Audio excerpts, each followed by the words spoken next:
Today we are going to start our 13th chapter, which is our Earth. Chalo students, let's start the chapter. Our Earth is round like an orange or a ball. The Earth rotates on its own axis. See, जो हमारा अर्थ है, the planet on which we all live, तो अर्थ की जो shape है students वो कैसी है? एक बहुत बड़ी बॉल या बहुत बड़ा एक ऑरेंज लाइक बिल्कुल सर्कुलर शेप होती है हमारे अर्थ की.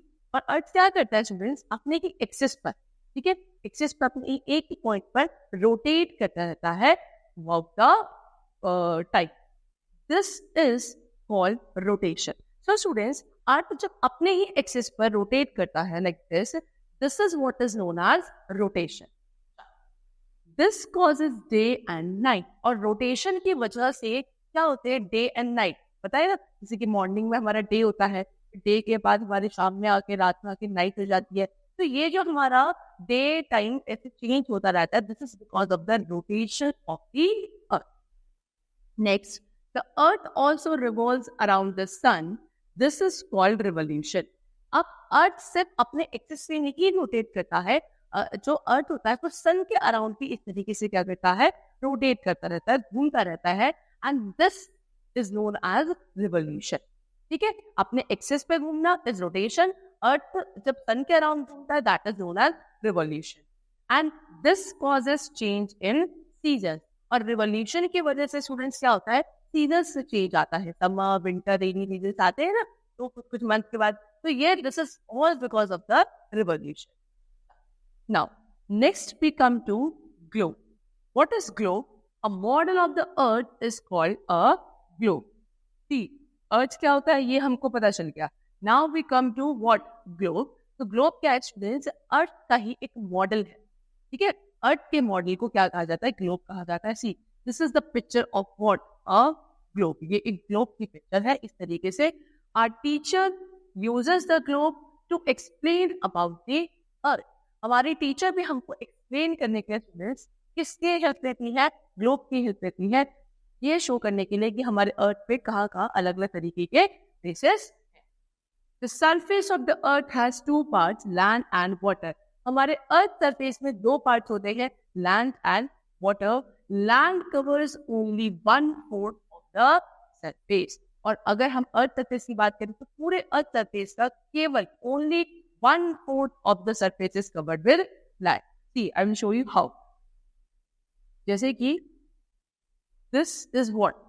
ये हमारा अर्थ हो गया.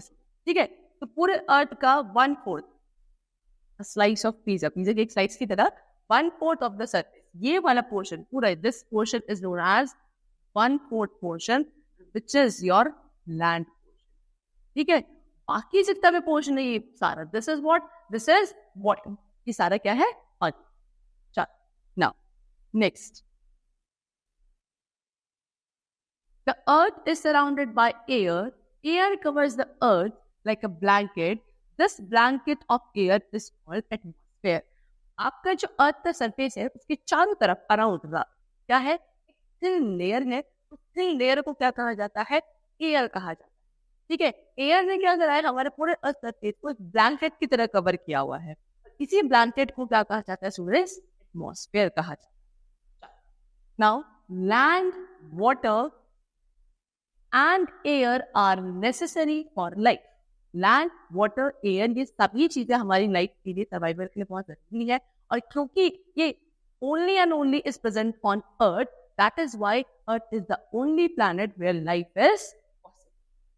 Land is not the same everywhere, it has different form. अब अगर हम लैंड की बात करें तो स्टूडेंट्स लैंड हर जगह एक जैसी नहीं है, अलग अलग फॉर्म्स. तो first of all the heading which we are having that is different land forms होती. अलग अलग डिफरेंट फॉर्म्स ऑफ लैंड क्या क्या होती है? Number 1 we are having plain. What is the plain form of land? इसके बारे में हम लोग पहले पढ़ेंगे. The low level flat land is called a plain. ठीक है, फ्लैट लैंड का जो मतलब लैंड का जो सबसे फ्लैट वाला लेवल होता है, सबसे नीचे वाला, उसको हम क्या बोलते हैं स्टूडेंट्स? प्लेन्स बोलते हैं. We grow crops, fruits and vegetables on it. हम लोग लैंड पे क्या ग्रो करते हैं? प्लेन लैंड पे फ्रूट्स, वेजिटेबल्स, क्रॉप्स, इन सभी को ग्रो करते हैं. Most of the people live in place, rivers flow on plain. ज्यादातर जितने भी लोग हैं स्टूडेंट्स कहाँ रहते हैं? Plain area, plain flat land पे ही रहते हैं. ठीक है. और अगर हम रिवर्स की बात करें तो रिवर्स बहुत इजीली प्लेन एरिया में ही फ्लो करती है. Now next is hill. A hill is a land that is very high. एक ऐसी लैंड जो बहुत ऊंची होती है उसको आप क्या बोलते हो? हिल्स बोलते हो. Hills are not as hot as a place. आपका जो हिल्स वाला एरिया होता है स्टूडेंट्स इतना हॉट नहीं होता है जितना आपका प्लेन एरिया होता है. Now next we come to mountain. Very high hills are called mountains. The upper part of the mountains are covered with snow. अब एक तो आपके हिल थे, ऐसा लैंड पार्ट जो थोड़ा ऊंचा होता है उसको आप हिल बोलते हैं. लेकिन जो बहुत ज्यादा ऊंचे हिल्स होते हैं उनको हम माउंटेन्स बोलते हैं. माउंटेन्स का जो ऊपर वाला पार्ट होता है वो हमेशा स्नो से कवर्ड रहता है, बर्फ से कवर्ड रहता है. In summers the snow melts and forms river. और समर्स में क्योंकि बहुत ज्यादा हीट मिलती है बाय द सन तो ये सारी स्नो मेल्ट हो जाती है और क्या फॉर्म करती है स्टूडेंट? रिवर्स फॉर्म करती है. और यही रिवर्स फिर माउंटेन्स ऐसे फ्लो करके कहाँ जाती है? हमारे plain area. Now next we come to valley. What is valley? A very deep area of land between two hills और mountains is called a valley. दो हिल या दो माउंटेन के बीच का जो फ्लैट वाला एरिया होता है उसको स्टूडेंट हम लोग वैली बोलते हैं. It often has a river flowing through it. ज्यादातर क्या होता है इन वैलीज के थ्रू रिवर्स फ्लो करती है. Now next we are having desert. A large area of land covered with sand is called a desert. ठीक है. एक लैंड का बहुत बड़ा पार्ट जो पूरी तरीके से किससे कवर्ड है? सैंड से, मिट्टी से कवर्ड होता है, उस एरिया को स्टूडेंट डेजर्ट कहा जाता है. It has very little water and very few plants. Desert area में स्टूडेंट्स बहुत ही कम पानी होता है. जब पानी बहुत कम है इसलिए प्लांट्स वहां बहुत ज्यादा कम सर्वाइव कर पाते हैं. Now next we come to island. A piece of land surrounded by water is called an island. ठीक है. लैंड का एक ऐसा पीस, एक ऐसा पार्ट जो पूरी तरीके से वाटर से सराउंडेड है, चारों तरफ इसके क्या है? केवल पानी पानी है. बीच में लैंड का जो पोर्शन होगा उसको आप आइलैंड है. As you can see, this is the picture of an island. Next, we come to river. A big channel of flowing water is called a river. It flows from land to sea. Flowing water जो है बहुत बड़ा पानी का जो channel ऐसे आता flow करता रहता है तो हम लोग रिवर कहते हैं. रिवर स्टूडेंट्स आते लैंड वाले पोर्शन से फ्लो करके किधर मिल जाती है? सी वाटर में जाके मिक्सअप हो जाती है. Now next we come to forest. A large area of land thickly covered with trees and bushes is called a forest. एक बहुत बड़ा पोर्शन लैंड का जो किससे? सिर्फ आपके ट्रीज, बुशेस, प्लांट्स इन सबसे कवर्ड है उसको हम फॉरेस्ट कहते हैं, जंगल कहते हैं.